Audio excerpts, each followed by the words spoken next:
Hello दोस्तों, सभी का नमस्कार। समय प्रयास पे फिर से एक नया टॉपिक लेके आया हूँ, वह है राष्ट्रपति। तो राष्ट्रपति पर चर्चा न करके पहले हम संसद के बारे में जान लेते हैं। और संसद में ही राष्ट्रपति निहित है। तो हम जानते हैं कि संसद आखिर बनती है तो कैसे बनती है, और आखिर संसद कहाँ पे उल्लेख किया गया संविधान में, उसके बारे में चर्चा करेंगे। और संसद की कार्य क्या है उसके बारे में थोड़ा सा जानेंगे। तो दोस्तों, संसद जो है अनुच्छेद 79 से लेकर 122 तक संसद के बारे में संविधान में उल्लेख किया गया है। अगर भाग इसमें पूछा जाए तो भाग 5 में आते हैं संसद। इनका उल्लेख संसद का संविधान में उल्लेख किया गया है, यानी संवैधानिक प्रावधान है। इनका जो कार्य होता है, केंद्र स्तर पर विधि निर्माण करना, कानून बनाना, इस संसद का कार्य है। और संसद के जो अंग होते हैं, जो संसद का जो निर्माण होता है, 3 लोगों यानी 3 बॉडी मिलकर इसकी निर्माण होती है। तो 3 बॉडी में कौन कौन आ जाएंगे? पहला राष्ट्रपति आ जाएंगे, एक लोकसभा आ जाएंगे, एक राज्यसभा आ जाएंगे। लोकसभा का जो उल्लेख है संविधान में अनुच्छेद 81 में है। इनको हम निम्न सदन बोलते हैं, निचला सदन भी कहिए या दूसरा सदन कहिए। राज्यसभा को हम उस सदन कहते हैं, पहला सदन भी बोल सकते हैं। और अनुच्छेद 80 में इसका उल्लेख किया गया है। तो अब हम जो बात करने जा रहे हैं वो राष्ट्रपति के बारे में बात करने जा रहे हैं। राष्ट्रपति का उल्लेख संविधान में अनुच्छेद 52 से लेकर 62 तक किया गया। राष्ट्रपति को संसदीय शासन व्यवस्था में नाम मात्र का राष्ट्रपति घोषित किया गया। राष्ट्रपति को लेकर निम्न शब्दों का प्रयोग किया गया है। राष्ट्रपति को औपचारिक प्रमुख भी बोला जाता है, संघीय कार्यपालिका का भी प्रमुख बोला जाता है, राज्य का प्रमुख कहिए या संवैधानिक प्रमुख कहिए या देश का प्रथम नागरिक कहिए, सब इन्हीं का नाम है। या गणराज्य का प्रमुख कहिए, राष्ट्र का प्रमुख कहिए, सब इन्हीं का नाम है। ढेर सारे इनको नाम दिए गए हैं। राष्ट्रपति का निर्वाचक मंडल में कौन कौन शामिल होंगे उसका हम जिक्र भी करेंगे अनुच्छेद 54 में। राष्ट्रपति की निर्वाचन प्रक्रिया क्या होंगे उसका भी हम उल्लेख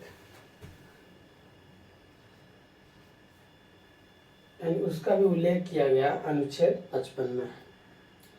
राष्ट्रपति की योग्यता क्या होंगे, क्या नहीं होंगे, उसका भी चर्चा हम आर्टिकल 58 में करेंगे।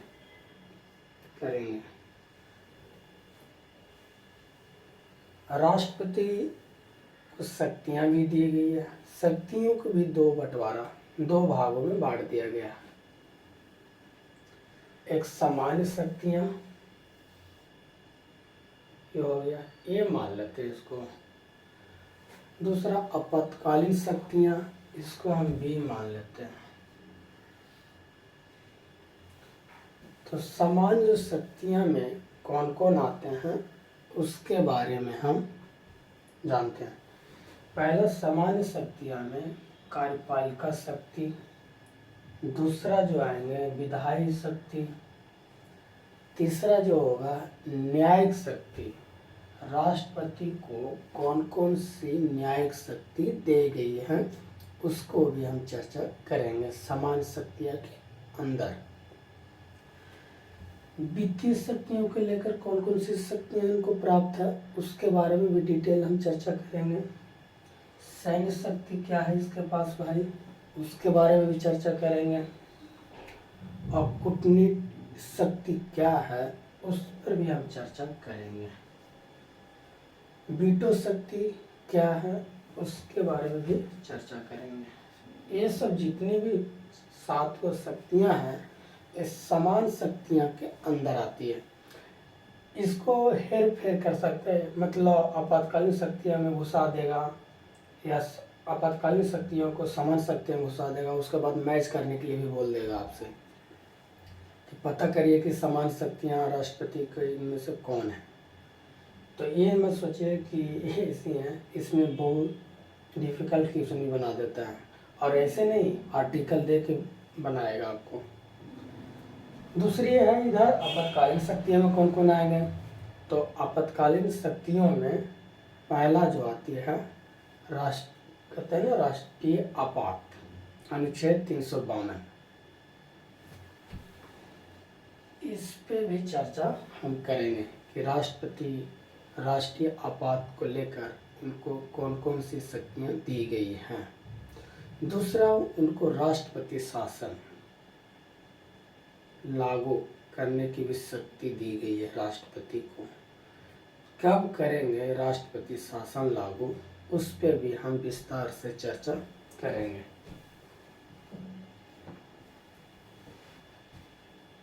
राष्ट्रपति को वित्तीय आपात भी दी गई है, वित्तीय आपात की भी शक्ति दी गई है अनुच्छेद 360 में कि राष्ट्रपति देश में अगर वित्तीय आपात लगाते हैं तो उसको लेकर राष्ट्रपति क्या क्या कानून बनाएंगे उस पर ढेर सारे चर्चा हम करेंगे। अगले जब हम वीडियो बनाएंगे तब हम उस पर चर्चा करेंगे। तो दोस्तों आज हम यहीं तक रहने देते हैं और जब हम राष्ट्रपति के बारे में हम चर्चा करेंगे कि राष्ट्रपति का निर्वाचक मंडल में कौन कौन शामिल होंगे, उनकी योग्यता क्या होंगे, उनकी निर्वाचन की प्रक्रिया क्या होगा, ढेर सारी इस पर हम चर्चा करेंगे। और राष्ट्रपति देश के प्रथम नागरिक हैं तो आखिर क्यों इनको प्रथम नागरिक कहा गया है उस पर भी हम चर्चा करेंगे। हम लोग भी देश के नागरिक हैं, लेकिन प्रथम नागरिक किस वजह से उनको घोषित किया गया उस पर भी हम बात थोड़ा करेंगे। तो थैंक यू दोस्तों, समय प्रयास पे फिर से हम नेक्स्ट वीडियो लाएंगे। Thank you.